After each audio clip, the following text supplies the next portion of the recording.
Everything around him, the boys, the girls, the room, dimmed slightly in comparison to this amazing, incredible sight.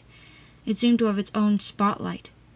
As he stared, his eyes glazed over, kind of like the way they did when he watched TV for too long. "What's the matter with you?" Brianna asked, punching him in the shoulder. "Can't you see it?" Levi muttered, pointing to the thing over Landon's head. "See what?"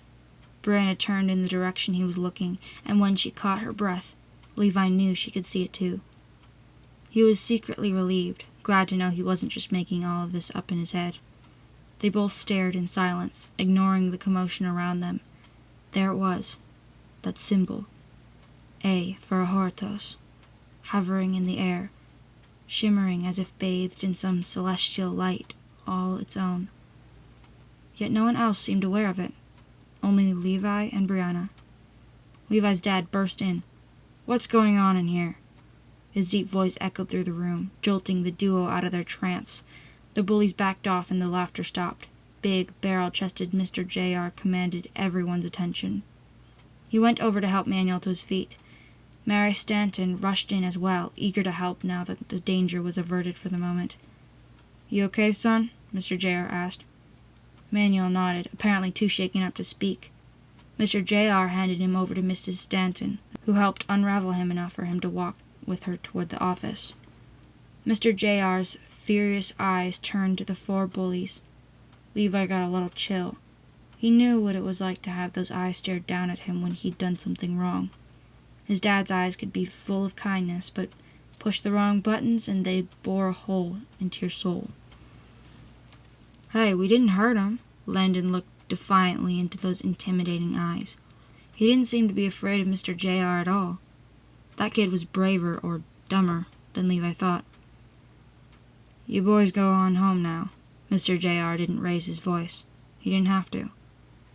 Landon held that iron-hard gaze a moment longer, then let out a laugh and sauntered toward the door, trailed by his friends. "Just having fun," he muttered as he went. The symbol went too, hovering over Landon's head, bigger and more real than ever. "We need to get that thing," Brianna whispered, pulling Levi toward the door. "No, Bean, you're crazy." But he went anyway, still curious about the strange symbol and also nervous that Brianna might try to confront those boys again. She still needed protection, even if she didn't think so. When they got outside the door, they saw that Landon had stopped at the water fountain for a drink. The symbol hovered over his head, still turning slowly, still glowing. "Now's our chance, while he's not looking," Brianna whispered. The other boys had continued walking, so Landon was alone for the moment. "I'll do it," Landon said, stepping in front of her. "He'll just knock you flat." "He'll probably knock me flat too, but at least I can take it better." He casually walked to where Landon was bent over the fountain, acting as if he was just going to stand in line for a drink.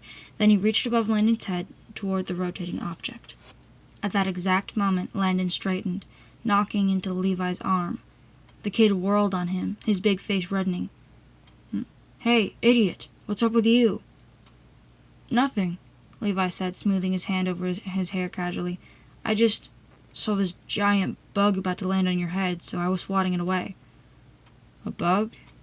Landon suddenly looked worried. "Yeah, one of those big black things. What do you call them?" "It was a black-horned wolf-winger," Brianna said, in her "I'm way smarter than you" voice.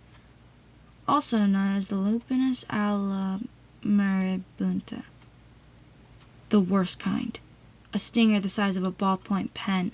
Usually they aim for the eyes, to shoot poison right into your brain." Landon's eyes grew big, then small again. "You're just making that up," he said. "I'm not," Brianna retorted, perfectly serious. "Can't believe you never seen one before. It's maribunta season right now. Didn't you read the poster inside describing what to do in the event of a marabunta bite?" Levi tried to hide his grin. Brianna loved to tell stories, and apparently Landon believed her. "What?" Landon started. Then he waved her away, dismissing the idea. "No way," Levi shouted. "There it is again! Duck!" Levi and Brianna faked a duck, but Landon went down almost to the concrete, covering his whole head in fear. This was the moment Levi was waiting for. He grabbed for the symbol. It was real, all right, solid like stone, which surprised him because it looked transparent, see-through. He didn't have much time to think about it, though, because there was a strange, irresistible pulling sensation, as if he were being sucked up into the sky. Bean had grabbed his elbow, so she felt it too. She gasped. It seemed as though the whole world around them was spinning, twisting into a vortex like water going down a drain. Levi had an impulse to let go, make it all stop. But he found he couldn't. Maybe he didn't really want to. It was scary, but he had to know what was going to happen next. The world around him was spinning so fast he couldn't catch his breath. He held tight to the weird A thing, Brianna clinging to his other arm. Levi! He could hear her voice, but it sounded far away, caught up in the wind. Everything, the wreck, the grass, the trees, Landon, swirled together in a maze of color and then disappeared altogether. Landon peeked out from under his arms, searching for the horrible bugs with the deadly stingers. He didn't see any bugs, but he also didn't see those two kids either. Where'd they go? Ran away, he thought, although he'd only been down there for a couple seconds. Strange. Either way, they were gone now. Scaredy cats. Made up that stupid story about big bugs. Maybe. Probably. Yeah. As if that would scare him. He straightened, glancing around to make sure no one had seen him crouched on the ground. He stuck out his chest and strode away. Next time he saw those two kids, he'd get him back for that. Levi and Brianna stood together, staring around them in wonder. They couldn't see the weird letter A anymore. They couldn't see anything for that matter. Where are we? Brianna said. I have no idea, Levi answered. He looked around, trying to get his bearings. As far as he could see, there was nothing but white sand and red sky.